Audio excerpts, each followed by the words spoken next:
Hi, this is Doug with IdahoMMA.com. I'm here with Annie Singer with UMAS Martial Arts here in Caldwell.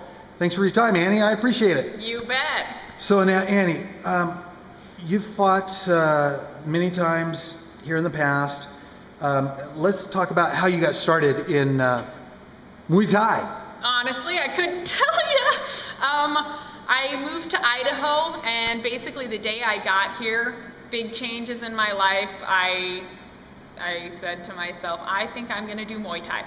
And so the next day I went and I did a Muay Thai class, and it actually was with Louie, who is now my coach. After that, the next day I went to a different gym and actually stuck with that other gym for a while. But now I'm back with the original person I first took my first Muay Thai class with. So now, did you even know what Muay Thai was? My brother had taken Muay Thai for about 2 weeks when I was growing up, and he had the story that they made him jump rope, and the jumping rope apparently was really, really hard, and I was like a kid still, so I'm like, jumping rope, no, that's fun. You like sing songs and it's jumping rope. And so that's kind of the memory I had in my mind. I knew it was some sort of kickboxing something and that you jumped rope. And that was my only knowledge of Muay Thai when I went into it.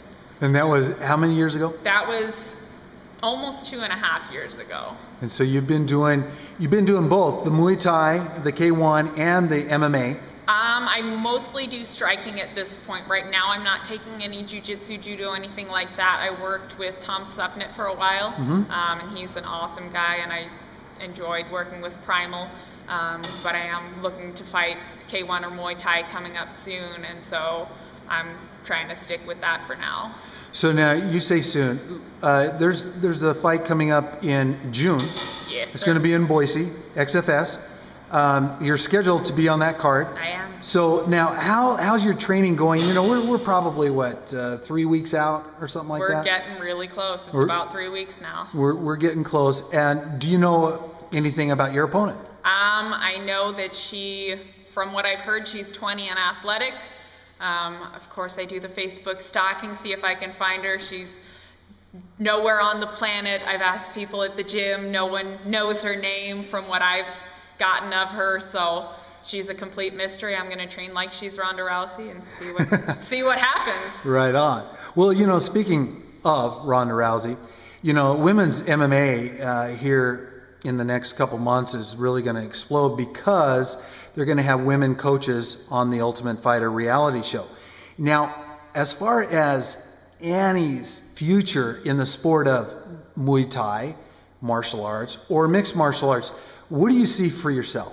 I'm going to play it all by ear. I would love to eventually go pro, fight for $100, fight for $10,000.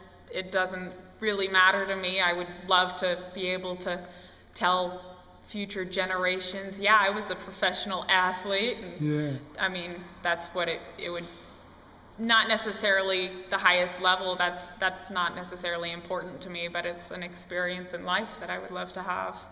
Well, you know, you're one about experiences. I mean, you've had a phenomenal weight loss success story. Tell me about that. When I was in high school, by the time I was about 14, I think I weighed 218 pounds was the highest number I ever saw on the scale. And at that point, I pretty much said to myself, this is not okay with me. I need to do something about it. So I started just walking more, and I was a kid. My parents trained me to overeat, to go to restaurants, to have soda, to just not really care. They didn't emphasize exercise a lot. And since then, they've apologized 10,000 times and said we should have done something. But at that point, at 14, I made my own decision, decided that I needed to do something about it. I started walking more, I started eating better, I stopped drinking so much soda, and with that about 50 pounds fell off just within a year and a half.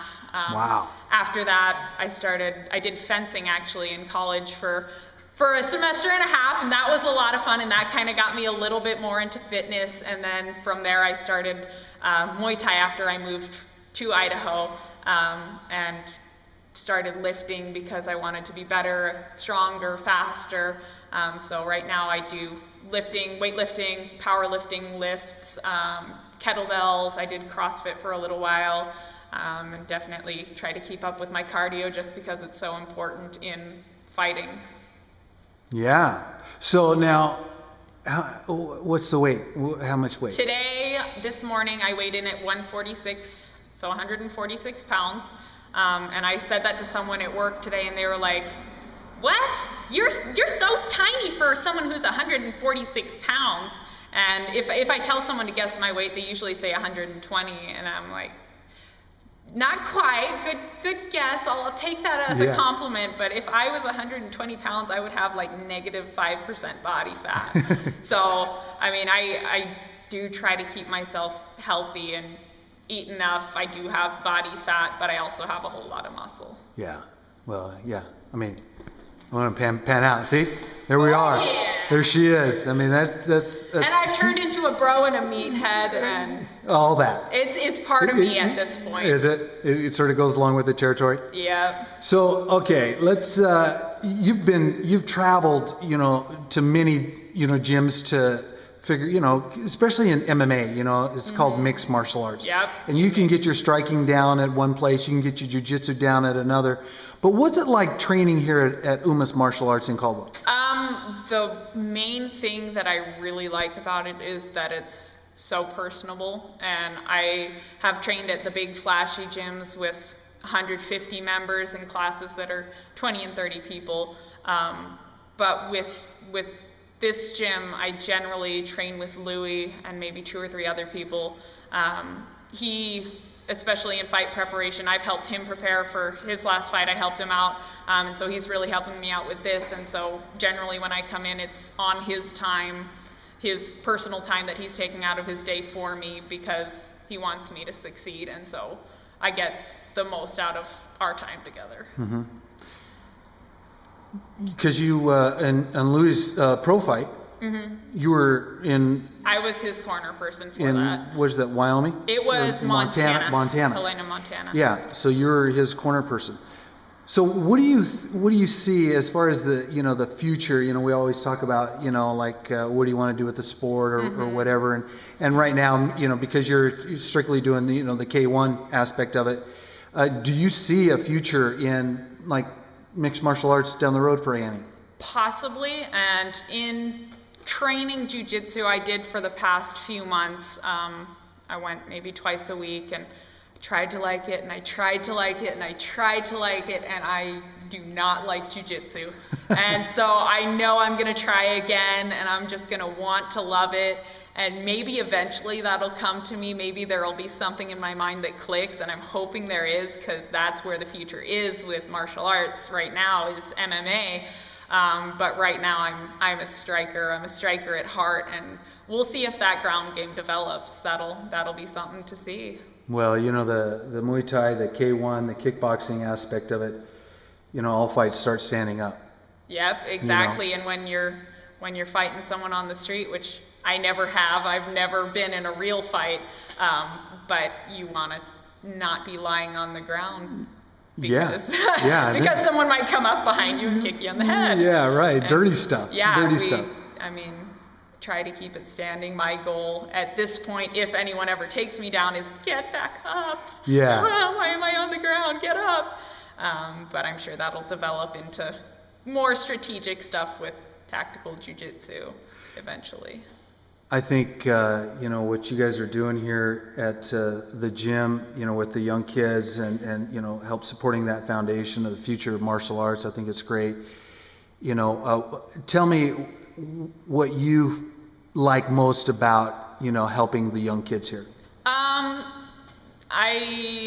definitely find it important to help the youth, and I see kids struggling, and I struggled as a youth and as a teenager, and I take time out of my day to go volunteer at the Idaho Youth Ranch because it is my cause. And the radio promotion, Lifer 175, I participate in that every year because it's important that children are taken care of, that they can grow up with a safe home, and that they can become successful working adults.